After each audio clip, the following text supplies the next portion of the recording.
Beloved friends, welcome back. In chapter 5, Jesus taught us what righteousness looks like. Now, in Matthew chapter 6, he teaches us how to practice it. He tackles the big three of Jewish life: giving, praying, and fasting. But he starts with a warning: beware of practicing your righteousness before men to be seen by them. Wait, didn't he just say let your light shine before men in the last chapter? Now, he says hide it. Which is it? Great catch. The difference is the motive. In chapter 5, you shine so people glorify God. In chapter 6, he warns against shining so people glorify you. He calls them hypocrites. In Greek, hypocrites literally means actor, someone wearing a mask on a stage. If you post your charity on social media, you have received your reward, the applause. The transaction is closed. But if you give in secret, your Father sees you. The Old Testament connection. Think of Proverbs 19:17, which says, "He who has pity on the poor lends to the Lord." When you give secretly, it becomes a direct transaction between you and God. Okay, so what about prayer? He warns against vain repetitions. Does that mean I can't say the same prayer twice? No. Jesus himself prayed the same words 3 times in the garden. Vain repetition refers to the pagan style of prayer. Remember the story of Elijah and the prophets of Baal in 1 Kings 18? The pagan prophets screamed, danced, and cut themselves for hours, thinking the volume of their noise would force their God to wake up and send fire. Jesus says, don't act like that. Don't treat God like a deaf idol. He is your Father.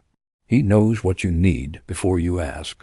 So how should we pray? The Lord's Prayer seems short. Is daily bread really all we get? It is short, but it covers everything.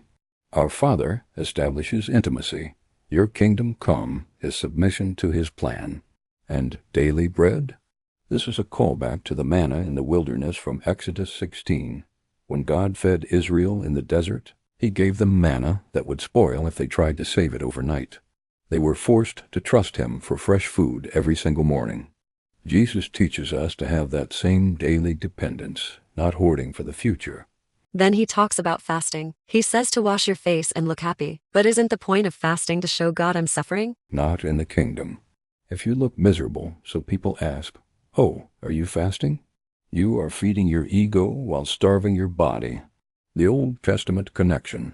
In Isaiah 58, the people complained that God didn't notice their fasting.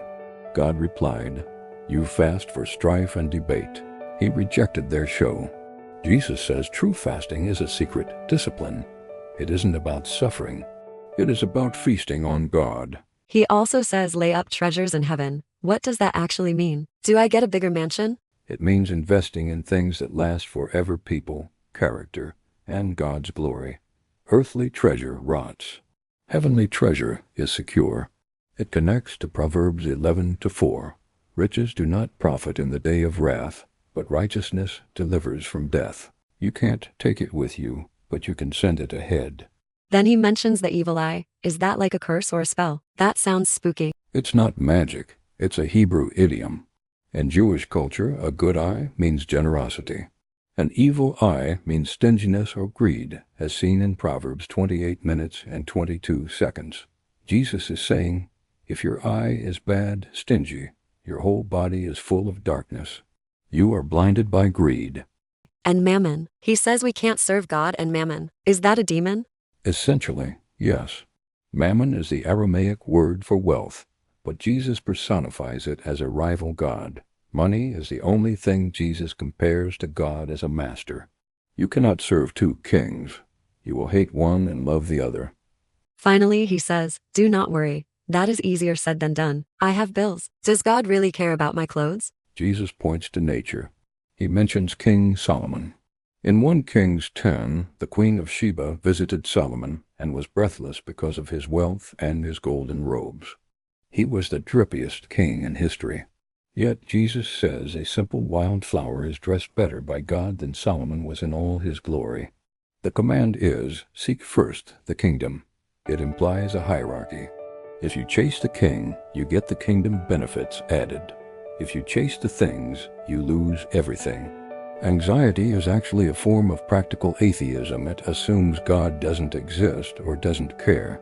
So Matthew chapter 6 teaches us the secret life of the believer. Devotion must be hidden, treasure must be heavenly, and trust must be total. But the sermon isn't over. In the next chapter, Jesus talks about a narrow gate and a house on the sand. Join us next time for Matthew chapter 7, the finale of the Sermon on the Mount. Click subscribe so you don't miss the decision.